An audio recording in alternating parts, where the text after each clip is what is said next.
Maria-Cristina Necula. I'm the Director of Alumni Relations at Lehman College. And I'm sitting here on the stage of the Lovinger Theater with our three wonderful guests, very special guests this evening.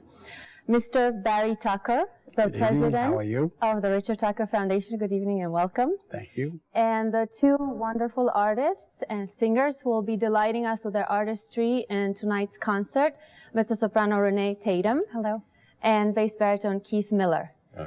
We would like to welcome you to Lehman. This is the first time that the Richard Tucker Foundation is bringing such a wonderful concert to us, and we're thrilled to have you here. And I have my first questions for you, Mr. Tucker. Your foundation... Barry, perfect. Okay.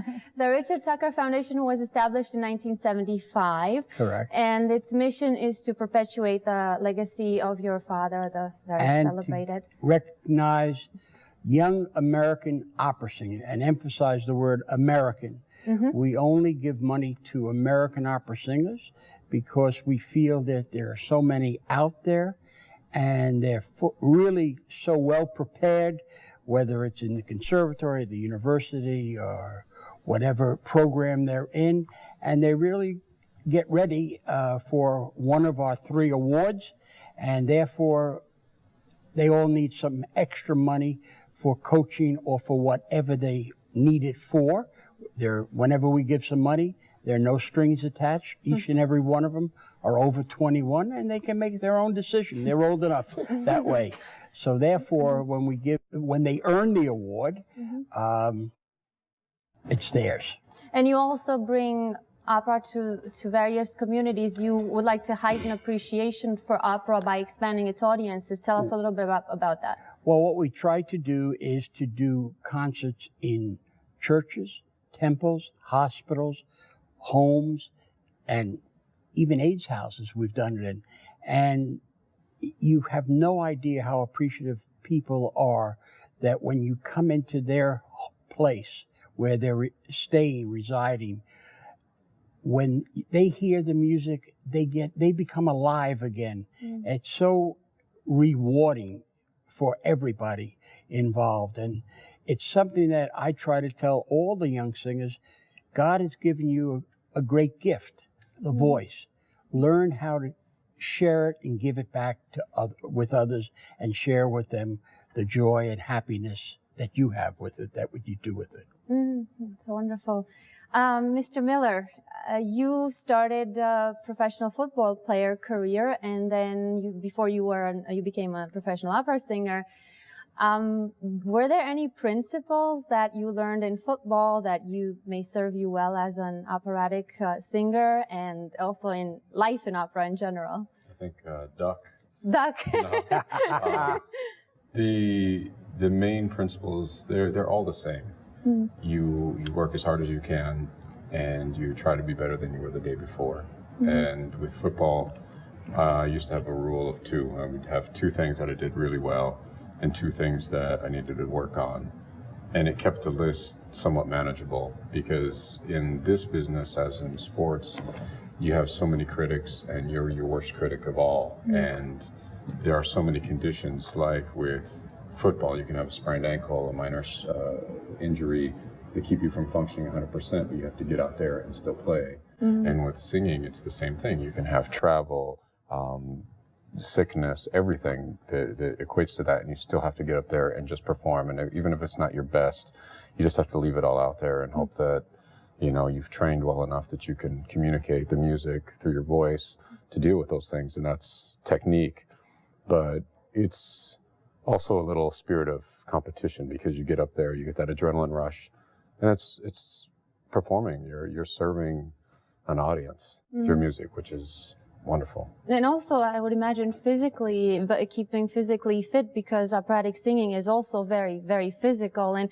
I think I read that you have a program that facilitates this for singers if they want to.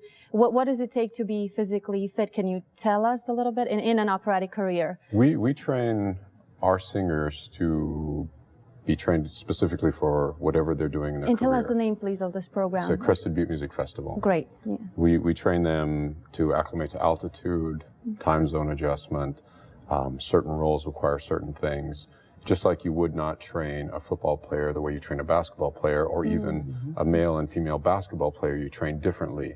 There are some similar principles, but I've designed to take 7 years to come up with a technique to train singers specifically for performing arts, and it's going pretty well, and the singers are very happy with it. But it's vital to keep the body as healthy as possible, as strong as possible, to endure the arc of a full career. It's not like sports. Your career's done in 5 years at most. Where singing, you're trying to really shoot for a long career, and you have to keep the body healthy because you have many people that you're trying to entertain. Miss Tatum, you're in your 3rd year at the Met Lindemann Young Artist Program. Actually, I'm not. I'm finishing my 2nd year. Second year. You're going into your 3rd. How does it feel to develop your art, your artistry, and your technique nurtured by this phenomenal opera house? Well, you know, I keep saying, I've been saying my whole life I'm very blessed. My path has been, I have a lot of people that have been watching out for me and guiding me, and a lot of mentors, specifically people at the Met that recognize American talent, such as the Tucker Foundation, and realize that we need time to develop into great artists. It doesn't happen overnight. And just to be around the level of artistry, the level of musicianship, to be working with somebody like James Levine, Ken Noda, these, you know, legendary artists that really are passing their information from their time spent with the great artists of the 60s and 70s, Richard Tucker himself, that just, you know, absorb that information and are passing it down to us so we can perpetuate that. And you get a chance to sing roles along these great stars at the Met. You've done so already. I have. Yeah. It's been, I mean, there's nothing like being on the stage. You really learn your craft. I mean, you have to prepare yourself. You have to have the foundation. But, you know, eventually you have to forget about the rules and you just have to do it. And you learn about yourself, what doesn't work, what works in front of 4,000 people. And good nights, bad nights. But you really are so exposed that you learn about yourself. And it's phenomenal. I recently interviewed Mr. Peter Gelb, the general manager from the Metropolitan Opera, and he said his mission, I asked him about his mission, he said it is to keep opera going. And we've seen that he's done that through the marvelous initiatives like Live in HD. Now he's got 3 million new spectators watching opera. What would you say if you had a chance to come up with any ideas to expand audiences and perpetuate opera? What would you do? I'd like to answer that first. Yes. Okay. I would recommend to Peter Gelb that he does the HD not on Saturday afternoon. And the reason why, and I hope people understand what I'm going to say, young people who are married, have a lot of, who work, have children, they go and they do what they have to do on Saturday with their children. During the week, they're both, could be both working. Peter is building up a great audience to keep opera alive. But we, the foundation, any musical institution, any theater, whatever I could say, needs the younger people to attend. I'm getting older, okay? And we need to keep and make sure that the young people know the word, what opera means, so that they will keep this beautiful tradition going when we're not here. So what I would recommend is to do an opera HD performance at 7 o'clock, 90 minutes, okay, so that they can go after work, attend, and then go home, okay, because it's a long day. But on Saturdays, he's done a great job, don't get me wrong, okay, and I've spoken to him about this, but we need that younger energy, whether it's Wall Street, young doctors, young lawyers, business people, whatever you want. This is the next generation of people, and that's where the money will come from eventually. So that is one of my recommendations. Now, you guys, if you I think that I've noticed what the Met is doing. They're doing these 12-second, 13-second commercial clips, which really grabs people's attention. It's becoming kind of like Broadway in terms of it gets into the home and people start getting excited about something they're not really sure what it is, but they start getting excited. And I don't want to use the word trendy, but I have a lot of peers and colleagues that are peers that are not necessarily musicians by their trade, but they are getting excited about opera because it is becoming something that's trendy, it's becoming cooler, so to speak. And so my generation in particular, I find that there's a lot more interest being built, and I think that it will only continue if they find unique ways to get into people's homes, into their stream of consciousness, so they are aware that the Metropolitan Opera exists, that major organizations exist, and it's not just Broadway, it's not just big rock concerts, but this is just as valid and just as entertaining. How about you? Any thoughts? I think that I would put a lot of more responsibility onto the parents, the parents who have young children. There are so many times I hear stories of opera goers who are more mature, who come up and say they were at home listening to the broadcast when they were kids, and that was how they fell in love with it. And the parents, when you run out of cars and ski trips, there comes a point where you have to recognize what the humanity of your family is going to be based on. And to buy a $20 ticket to go to a theater, or get a $20 orchestra seat at the Met, or go to the Tucker Gala, go to something that provides you with a memory that is not on DVR.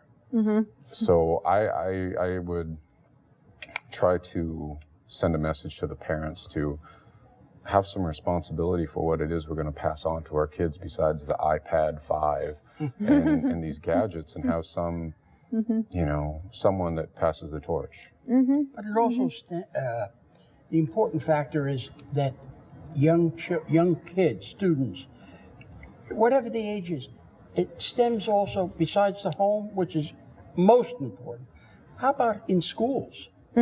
That, to me, if they're taught music appreciation, and I'm talking all kinds of music, not only rap, but let's go, not that I have to do a benefit for Taylor Swift, okay, or Lady Gaga, or somebody like that, but if along your thinking, maybe if we could get in the opera world somebody to cross over to say, opera's really cool. Whoever one of those stars may be, that would be a big breakthrough, okay, for the young students to say, hey, if she likes it, maybe we should like it, okay? So there are some creative ideas that are out there, and opera is really, many years ago, it was after my father, you had then the three tenors, but there's very few people today that have the Luciano Pavarotti charisma or excitement that people want to go hear him or she at the opera world. So whatever it is, whether Peter can create this on the HD, or it comes along by itself. I mean, there are some great opera singers today, from the Renee Flemings, the Jonas Kaufmans, the Bryn Terfels of this world. Young girl by the name of Joyce DiDonato, okay, who's one of our winners. I think she has the package, and they have to really promote her now, and we'll see what Peter does. Well, thank you very much. I think that's all we have time for, but we're very much looking forward to tonight. And we already have high hopes for the world of opera. You will be carrying the sacred torch into its future, and you're playing a large role, and have been playing a large role for a long time. Any message to our Bronx audience watching on cable and here live? Well, come you'd out like and to say? support opera, Yeah. whether they go to City Opera or they go to the Metropolitan Opera or a local opera done at a school or a university. They got to get the fundamentals, the basis, okay? Once they can taste it a little bit, maybe their appetite is a little bit bigger, and they'll reach out for more and more. Hopefully, hear two singers who are great, okay? And the audience tonight, I'm sure, will really love them. But this is what opera should be, for not only for young people, but young, attractive people, too. Exactly. Yes. Thank you very much. And thank you for having you. us. Thank Okay? you. Thank you. Thank you. Thank you.